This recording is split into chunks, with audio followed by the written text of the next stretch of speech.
রাতের অন্ধকার গ্রাম।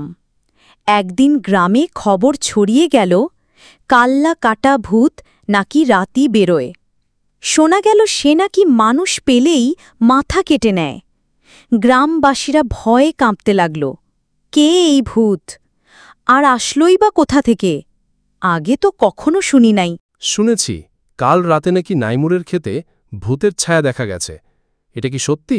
আরে হ্যাঁ পুটলা, আমি তো রাতের বাইরেই যাব না। দরজা জানালা মজবুত করে বন্ধ করে রাখব। এখন থেকে সাবধানে চলাফেরা করতে হবে, বুঝলি? এই পুটলা মাহিন, শোন, আমাদের গ্রামের সব ছেলেমেয়েকে সাবধান করে দে। শুনেছি ভূত খুব ভয়ঙ্কর। কালকে সব্বাইকে বলে দিবি। পুটলা মাহিন, বুঝছস? সীমান্ত নামে এক সাহসী ছেলে লণ্ঠন চাঁদের আলোয় পথ ধরে হাঁটছে, যখন গুলি আর কোড়াল নিয়ে ছুটছে ভূতকে নাকি সে মারতে চায়। আমি এসব গুজব বিশ্বাস করি না। আজ রাতে বের হলাম। যদি ভূত থাকে তাহলে আমার সামনে এসে ধরা পড়তেই হবে।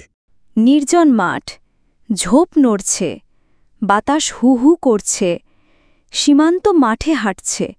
হঠাৎ দূরে বড় এক ছায়া দেখা গেল। সীমান্ত চিৎকার দিয়ে বলে, কে ওখানে? বেরিয়ে এসো। তুমি কি কাল্লাকাটা ভূত? ফুটলা মাহিন কাঁধে লাঠি নিয়ে গরু খুঁটছে। ভূত নয় রে সীমান্ত, আমি পুটলা মাহিন। আমার গরু হারিয়ে গেছে, তাই খুঁজতে বের হয়েছি। পরের দিন সকালে সবাই একসাথে জড়ো হয়ে পুটলা মাহিনকে সাবধান করতে লাগল।